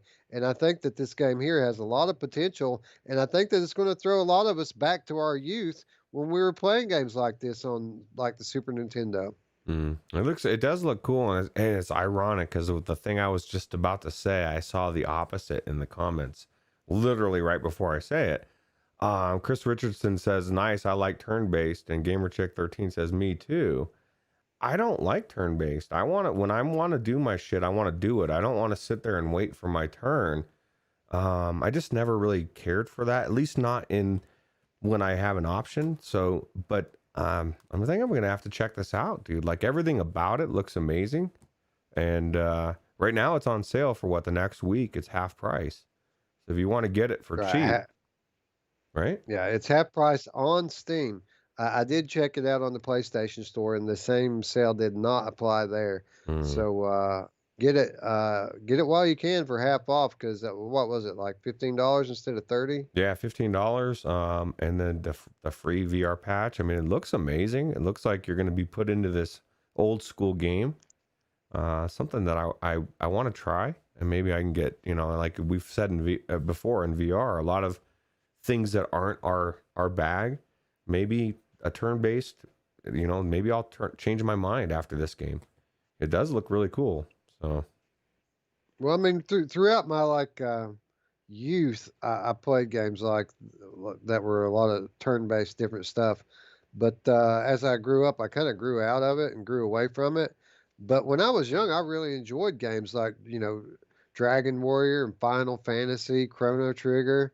There was a lot of really good and very fun classic turn-based games, and this game very much puts me in the mind of those. The world that it's built in, and just the whole vibe that they've got going on here reminds me of those old fantasy RPGs. Yeah, me too. Now, somebody in the comments said, I think it's Overgees, there is the Stolen Sun demo on Steam, so you can try it for free. Just check it out, see if it's something you like. I might pick this up. Well, that's $15, man. Yeah, absolutely. And it looks good. It says breathtaking scenery awaits from a enchanted sunken castle to a forest made of copper and even the tomb of Attila himself. And we got a quote from the developer here. It says, the VR visuals are simply unmatched by other classic RPGs, and you won't find many other VR games that can last up to 30 hours to complete. Wow, 30 hours. That's good, man. That's So basically what they're saying here, Ruuts, is if you buy this game on sale, you're going to get a high quality, beautiful VR game at 50 cents an hour. Yeah, well, it's definitely worth it for sure. And I guess GamerChick13 said this is pretty hard. It's not easy from what she was saying. And she also said, if you didn't know, Chris Richardson is in the Walking Dead Saints and Sinners credits. I did not know that, GamerChick13. So I had no idea. Yeah, we got celebrities in here, bro. Celebrity developers. And we appreciate your game, both of you. Yeah, absolutely. We appreciate your sacrifice, Chris, and we appreciate your game, Tiffany. It remains one of my favorites. Anyway, as Ruuts said here, currently on sale, half off on Steam. Also, another PAX demo going on here with this one. And Ruuts, I'm not that put off by the fact that she says it's hard. Of course not. You know who else doesn't? You know who else isn't put off by the fact that it's hard? How dare you? Oh, wrong one. My mom! Oh, man, I got too many buttons here now. They're starting to get confusing. Anyway, you got a week to play these demos, guys. So put this one on your list as well. In all seriousness, I like a challenge. So that doesn't put me off in the least little bit that this supposedly is a bit more of a challenging dungeon crawler. If nothing else, it looks like a beautiful world to explore. And that's kind of the great consolation prize in VR is even if you don't have the most fun playing the game, you still get a lot out of just visiting these places and being there, right? Yeah, absolutely. Well, and it's funny you say supposed hard puzzles because you like the heart of the puzzle, you like it. So I would almost expect that would be a draw for you. And you're like, oh, they think this is hard. Let me go in there and crush it. It looks really Well, cool. that's true. I do enjoy a challenge, and this game looks really good. It looks high quality. There's a reason why I skipped that last segment, not this one, Roots. I think this looks cool. Yeah, looks really cool. Anyway, time ticking down. Let's move on to our weekly reminders, and we're going to start it off as we do every week by asking all of you to help us out. Help us support these developers by going with us right now in real time and wishlisting one of the great games that we talked about today. And Roots, I don't even have to think twice. I already know exactly which one I'm going for. I'm going to go wishlist Hinge because I am completely excited about that one. Yeah, I've already done Operencia. I guess I could get Hinge as well, right? Hey, dude, you can. I mean, we got what 6 or 7 bangers on the show today, and all of them look pretty good. So, I mean, take your pick, bro. I don't see Hinge on We got Steam. wish list material for a month. Oh no, there is no Hinge. So let's. I'll do what you did. I'm gonna go to Operencia the Stolen Sun. Deadly Traps, bro. You could play that. Well, I was gonna say you could play it today, but you can't. You gotta wait till Tuesday. Somebody said they bought it already, and they're waiting for it to come out VR. It looks like there's an Explorers edition as well, which is bundled with an Explorer pack. I'm not quite sure what that is, but it's only like $3 more. Probably gives you some in-game crafting stuff to kind of give you a little head start, if I had to guess. Yeah. All right, well, it is firmly on my wish list. Be sure to let us know, friends, what you wish listed in the comments down below. I don't know. Gamer Chick says, was Hinge exclusive to Vive or something like that? I don't think so. Let me roll back up here to my notes. Because I can't find it's not on Steam, but I mean, that doesn't mean it just might not be that close. It says arriving later this year on PSVR headsets. It doesn't specify a platform. And I mean, man, if you're going to be exclusive to a platform, I mean, Vive is not. Who's going to be exclusive to Vive, right? Yeah. Well, you got some of those. The worst one. You know, like the Tornephilos and stuff out there. Yeah, that's true. Tornefilo paved the way for all these new games to go to Vive. Yep. Anyway, that's going to bring us to our next reminder. Free stuff and killer deals. And Ruuts, not so much for awesome free stuff. I mean, we've got our usual stuff here, but this week it's all about the killer deals. And there are some killer deals this week. Yeah, there's a lot of killer deals. One of the ones that people have been talking about this in the Discord, this game, and I need to try it, but I don't have access to anybody's accounts anymore, and that is Stride, and they say the gameplay is really fun, right? But no story. I don't know. Have you tried this one yet? No, I have not, but it's on Viveport Infinity now. So it's on my list, but to be quite honest, this is one of those games that I'm kind of debating whether or not I even want to try it in its current state, because it's the campaign is what I was really excited about. And while I'm sure that it's the gameplay mechanics fun, I kind of feel like I'd be playing a game that's not even anywhere near finished, and that I might kind of be ruining it for myself by not waiting. Yeah. So I'm kind of half of the mind that I might just wait until this game becomes what I want it to be before I even jump into it. Yeah, me too. You know, and I'm still a little put off with the way that it's all going down too. And every minute I play gives the devs the understanding that I agree with their decision and I don't. So. Well, Onikazi says he's been playing a lot of Stride, and then he's in the mid 900s as far as score goes. So I guess scoreboard chasing must be pretty fun in this game, huh? Yeah, that's it. That's all you got, right? Yeah. I mean, if it's bringing him back, it can't be half bad, right? Yeah, that's true. Anyway, let's kick it off here by going over the weekly free stuff. Of course, PlayStation Plus for September. couple of solid flat games in Street Fighter V as well as PUBG. Be sure to pick those up if you have a PlayStation Plus account. Epic Game Store bringing us Railway Empire as well as Where the Water Tastes Like Wine, which looks like an interesting story-based game. Is that Napa Valley? No, I've never, yeah, both of those, I've never heard of them, but free is free, right? Free is free. That's exactly right. As we just mentioned, Stride has been added to Viveport Infinity, so everybody be sure to go check that out. And then we get to Oculus Quest, and this is where we're going to start our deals segment.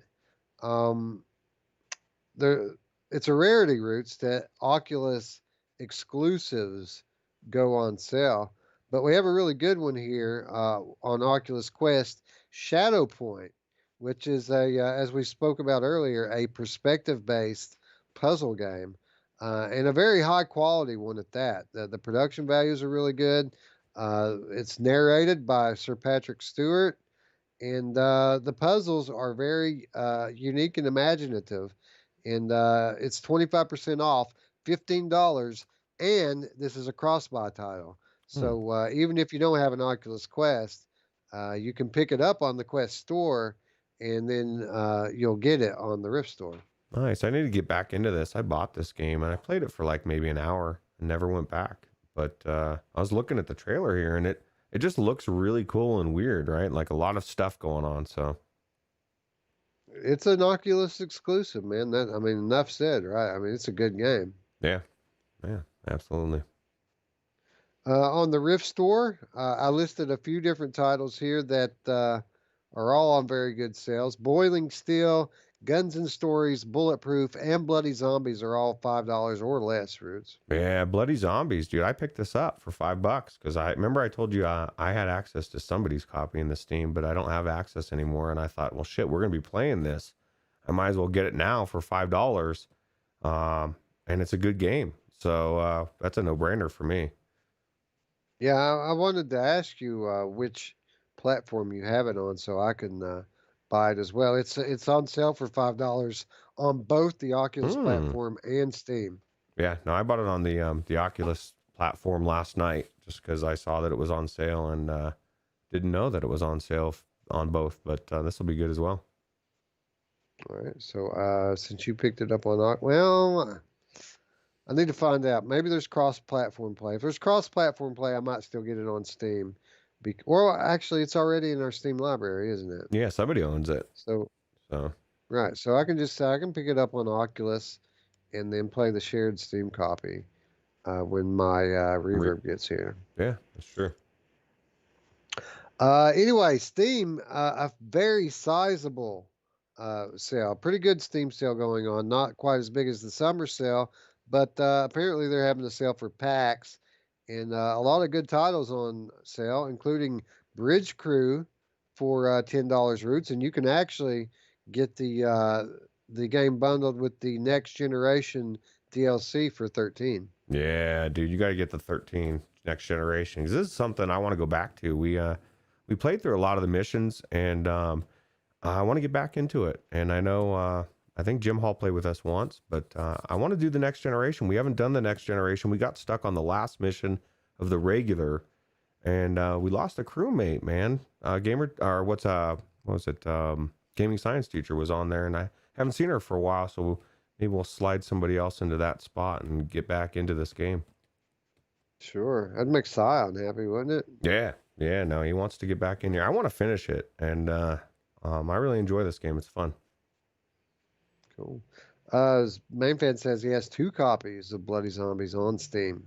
Oh, wow. Well, I don't have access to either one of them anymore because on my new hard drive, I still need to rehook up with everybody's Steam sometime. Yeah, we're a lot of shifting going on. Like I had a Windows update the other day that kicked me out of your Oculus account. Oh, wow. So maybe one day I'll need to gain access to that again, but not really concerned about it. Yeah. Don't really use that one a lot. Yeah, I haven't had. I mean, most of the time I don't use most people's games either, but it's just like when that new something comes out. So, right. I'm sure the day will come where I'll ask you for it and I'll need it. Yep. But Chris Richardson says, "Be still, my wallet, dude. You have no idea. Raw data $8, Creed $9, Electronauts $4, and Ruuts. Basically, the entire Survios catalog is on deep discount on Steam right now. Wow, that's crazy, man. And it's coming to getting ready to put out some smoking games soon. Or getting rid of all the old ones, right? Or getting into everybody's hands. Yeah, I mean, they even had like a bundle that has all three of those games I just read. It also has Sprint Vector and Battle Wake, and it's only like $30 or something like that. Wow, I think Battle Wake was $30 when it released, wasn't it? That's crazy, Yeah. dude. Yeah, it's kind of nuts. Yeah. This next one, Roots, is kind of a no-brainer for me. I always recommend it when I see it go on sale for $10. But this is the all-time low I've ever seen for Transference. And if you like a game that tells a dark story, if you like production values, this is another Ubisoft title and a good example of what we were talking about to kick off the show. It means something when a AAA studio puts a game out. And this game here, Transference, is probably got some of the best production value I've ever seen in VR. And to get a game like this for $5, I mean, come on, man. Yeah. Come on, man. Yeah, it's one of those games that for $5, dude, like even for full price, it was worth it, but it was a little bit short for the full price, is what people said, right? But for $5, man, you're getting it's definitely worth $10 all day. For $5, it's a no-brainer, like you said. Yeah. Everybody who don't have this should go buy it now because it's not only $5 on Steam, it's $5 on PlayStation as well. It's $5 everywhere. There's no excuse. This is a great game. And maybe you're scared of like horror games. This isn't really a horror game. It's kind of dark. There are a couple kind of scary parts, I guess, but it's really kind of a dark sci-fi game. And it's not really scary. I think there might be one jump scare in the whole thing. So don't be afraid. It's a very good game. It's one of the best examples I've seen of immersive storytelling in VR, and it's dirt cheap. So there's no excuse anymore. Yeah, definitely worth the price of admission. Great story. Pinball Fx2, $6, and I remember what you said last time, Roots, and I went ahead and listed on here the pack that you regrettably didn't get is also on sale for $14. Yeah, you got to get that pack, dude. $14. You buy the game for $6, and then you try to get that pack with it on separate. It just you're getting screwed, man. I finally own it. I need to go back in and check out the new packs, or the I guess it's the first pack. This is one of those games that I wish they would release more for. There's all these tables out there, man. Or bring out FX3. This is such a cool game. I really enjoy it. Yeah, man. And if there is any of that DLC that you haven't got that you want to check out, you might want to look on there because I saw quite a few of those extra tables and stuff that were on sale as well. So you might want to check it out. I wonder about FX3 because that's one of the reasons why I bought Helix Vision, because it looks so good, even better than this almost. But there's so many tables for that as well. I mean, that's I'll have to check out those. Yeah, absolutely. And I mean, if you want support for FX3, we need to keep putting pressure on the developer. I know Mamefan, for one, has left messages on their community page, and I haven't played it. I haven't played either of them, but I mean, they both look really cool. So yeah. I don't know why I haven't. Just haven't.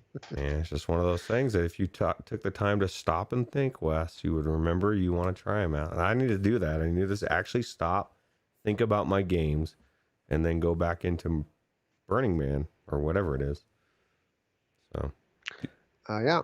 I went ahead and listed a couple of more titles on here just because they were such good deals and great examples of how, if you're a budget VR gamer, you can really build a library up quickly because games go on sale for so cheap.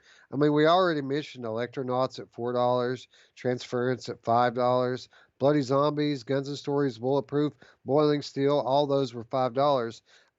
Intruders for $3, Ruuts, and everybody's favorite Squishies, $2. $2 for squishies. Wow. Remember when Anthony was talking about that game back in the day? Squishies. Oh man, you just got to blow, or what was he saying? I don't know, man. That was pretty good. Yeah. I know a couple of people who say Squishies is good, Roots. So I just like saying it. Squishies. Yeah, it looks so childish, but it could be a very fun game to play. I'll have to check it out. $2, dude. Come on, Yeah. man. That's a no-brainer, bro. Come on, man. Rendered Reality says, who's excited for next week? Bro, I could not express it in words how excited I am for this week. I mean, with the OC7, with the PlayStation reveal, with the Sink or Swim graphics card sale, I mean, man, I can't wait. I can't wait to know how much of this stuff I'm actually going to be able to order. I'm not going to get much sleep this week, Roots. You're gonna get all of it. Anyway, as we wrap up Steam here, I just want to remind everyone once again that the PAX event is going on all week long, featuring free demos, including Rhythm of the Universe Ionia, Stargaze, and Operencia. Be sure to get on those and check them out before they expire on September 20th. Yeah, I'm gonna have to do that, Wes. I need a daily reminder. Ruuts. Go in there and check out PAX East. Actually, I just need to do it today. Get it out of the way, right? Go do it right now, because what I'm going to have to do is go to work right now. So what I'm going to do, the only thing that we're cutting off the end of the show here is I had a segment put together here for the PSVR mega sale that's going on right now. Roots, it's one of the biggest PlayStation VR sales that I've ever seen. Over 150 titles on sale right now, many of which are must-own games at all-time lows. So what I'm going to do, since I don't have time to cover this today, I'm going to go ahead and clip this. We will talk about it tomorrow night on the Monday show, which it kind of falls right into the topic anyway, because the topic is all about what Rendered Reality was just talking about, and that is the stuff that's going on in the VR gaming, and I guess the entire gaming sphere. It's not just limited to VR. We're going to be talking a lot about the events that are going to take place this week, about what we can expect from those. And the PSVR sale, kind of falls into that category, doesn't it? Absolutely. And this is your teaser for till tomorrow, Monday. This is one of the games that if you don't own, you need to buy it. It's on sale, and we'll talk about it tomorrow. Absolutely, this game's on sale. It's on a pretty substantial sale. Not only the original version Roots, but also the tourist edition with the cool sheriff's revolver and Lucille. All that stuff on sale as well. Yeah, skins are everything in VR, man. They mean nothing in flat games, but when you're looking at your gun, man, and you see Rick's revolver or whatever it is, it makes a difference. So. Yeah, it's kind of funny that this is the one exception. Normally, I don't care about stuff like that, but I'm such a Walking Dead fanboy that it does make a difference in this game, right? Absolutely. Anyway, we'll talk more about the PSVR Mega Sale tomorrow. Tons of great deals. And if you're a PlayStation VR gamer, I assure you that you're not going to find a better sale this year than what's going on right now. Just tune in tomorrow. I've got a list of must-haves that everybody should buy immediately. And then I've got another list of just great deals that maybe you're looking for an extra title or two to add into your catalog, but you don't have much money. We've got you covered on the Monday show. Yep, absolutely. Anyway, that's going to bring us to our final reminder this and every week, and that is how you can support our show. And of course, the easiest way to do that is by giving us those clicks, man. Just got to click on that stuff. There's one that looks like this. There's the big red one, and then there's the one that has the bell. And I know you don't want to click, but come on, man. I mean, it's the easiest thing that you could do, and it really goes to help support our channel. So that's the easiest and best way to help us grow, is just by clicking them things. Come on, man. You can do it. Yeah, You can come on, man. subscribe. It's just a click. Come Yeah. on. Also, for those of you who have been clicking the things for quite some time, you can give us money by supporting us on Patreon, where for as little as $3 per month, you will gain access to our weekly show notes early in most cases, and as well as the Money Show. And Money Show, a new episode, upcoming. Roots, I did put the time in to the fishing game this week to get my experience to where it needs to be. I am ready to go. All right. And ready to fish. So I suggest you do the same. It's a really good game, and we'll get in there and record a Monday show. Absolutely. And of course, perhaps you do not want this show to end. Perhaps you do not want the conversation to end. Well, you're in luck, friends, because the conversation never ends on our Discord. You'll find a invitation in the description below where you can join our community and join the conversation. We'll see you there, friends. Absolutely. Rendered Reality says, what? When are we fishing? Love that game. Dude, we can fish whenever. We just bought it last week. It was on sale. And I think I played it for like 2 hours the other day just to get acclimated before I jump into it with Ruuts. Oh, God. Ruuts, I will say this to you. You'll want to play at least to the point where you put it on the expert difficulty level.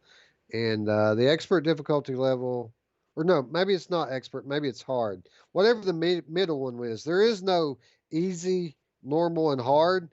It goes normal, hard, and expert. So actually, the hard mode is the normal mode. And it really doesn't get any harder. It just makes it so that you can't see where the fish are at as easily. Like it makes it more realistic, basically, but it's not any harder. Yeah, I'm gonna check it out. I've never seen that game, so I gotta go in there and check it out. Rendered Reality says expert's too hard. Yeah, I wasn't talking about expert. I was talking about hard. I haven't tried expert yet, but hard I didn't think was any harder than the normal mode. Yeah, you know who else likes it hard? My mom. I do. Come on, man. Come on, man. Yeah. All right. Anyway, friends, I got about 5 minutes before I got to hit the road, and I got some shits to do. So with that said, friends, I'd like to thank you all for watching. And for Ruuts, I'm Wes. We'll see you